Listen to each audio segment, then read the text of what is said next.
Alors en 2012, Yann et moi, on a changé de vie. Et on a décidé aussi de devenir végétarien. Et la spiruline est venue à nous. Mon mari a voulu produire de la spiruline. Aujourd'hui, on est en 2016 et on a enfin réalisé ce projet. Depuis juin, on est officiellement producteur de spiruline. Donc on est en Gironde. On est à 20 km de Saint-Émilion. Cette spiruline vient du Pérou. C'est une souche qui a été découverte par Gilles Planchon il y a à peu près 10 ans, qu'il a réussi à isoler avec un collègue à lui. Et elle s'appelle la Paracas, elle vient de Paracas. C'est une spiruline ondulée, contrairement à certaines qui sont plutôt spiralées. Je pense que c'est une importance sur la productivité, car dans la nature, c'est plus facile de refaire une onde qu'une spirale. On prend plus d'énergie à faire des spirales que d'ondes. Et par contre, c'est un peu plus compliqué à récolter, car notre souche ne flotte pas, contrairement aux autres. Donc on a un peu plus de temps. Alors nous achetons une souche chaque année donc à Gilles Planchon, à son laboratoire. Il se charge d'isoler les cellules souches. On repart dans un petit bassin de 10 mètres carrés. Et petit à petit, la spiruline se développe dans tous nos bassins. Il faut savoir qu'on a à peu près 1400 mètres carrés de bassin et l'année prochaine, on vise 2000 mètres carrés de bassin. Ensuite, la spiruline se développe dans un milieu avec un pH de 10 et dans une eau salée. On a choisi le sel de l'île de Ré. Et ensuite, on va d'abord donc l'extraire. L'extraction va se passer à l'aide d'une pompe et ensuite, on va le passer avec un filtre qui fait 30 microns. Et il faut savoir que la spiruline fait 32 microns. Donc la spiruline va rester au fond du filtre. Ensuite, ça va former une pâte, ce qu'on appelle la biomasse.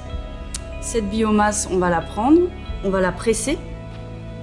Ensuite, une fois qu'on a pressé, on va l'extruder, c'est-à-dire qu'on va la passer on va la rendre en spaghettis, en brindilles. Et ensuite, ces brindilles vont passer au four, à un four de moins de 42 degrés pour ne pas enlever les vitamines et les enzymes.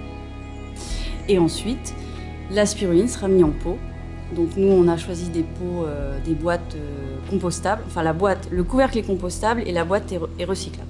Alors cette spiruline, on peut se la procurer directement à la ferme ou alors sur internet www.laspirulinedejulie.com ou dans les magasins bio type Sobio sur Bordeaux ou le Drive Fermier. On a pas mal de petits distributeurs, on va commencer à les mettre sur notre site. Pour commencer, on conseille de prendre une cuillère à café par jour pendant la première semaine. Et après, ça peut aller jusqu'à 30 grammes par jour pour les grands sportifs, type marathoniens, etc. La spiruline, c'est conseillé pour beaucoup de choses. Elle augmente les défenses immunitaires, elle a un fer biodisponible, elle augmente les performances, la concentration. Au quotidien, elle est antioxydante, détoxifiante, reminéralisante. C'est aussi un partenaire minceur parce que c'est de la protéine directement assimilable. Donc quand votre corps l'ingère, votre corps vous dit bon, bah, j'ai plus faim, j'ai eu ma quantité de protéines, de vitamines, d'oligo-éléments. Il faut aussi savoir que ça diminue la fatigue, les rhumatismes, le stress, les allergies. Et je pense qu'on va encore découvrir d'autres choses. Alors, nos conseils pour consommer la spiruline. Chez nous, on a un moulin à spiruline qui nous sert au lieu d'avoir son sel sur la table, on a notre spiruline sur la table, donc en petite dose. En résumé, Julie, la spiruline, on peut la consommer tous les jours en tant que condiment à l'aide du moulin à spiruline.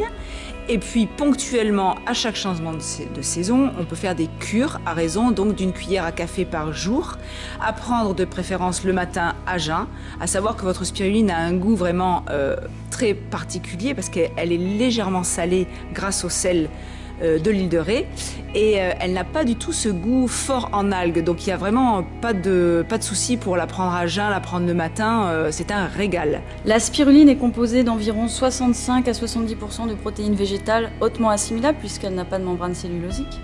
Elle a aussi 12 vitamines, quasiment toutes les vitamines B, c'est pour ça qu'elle est très recherchée chez les sportifs.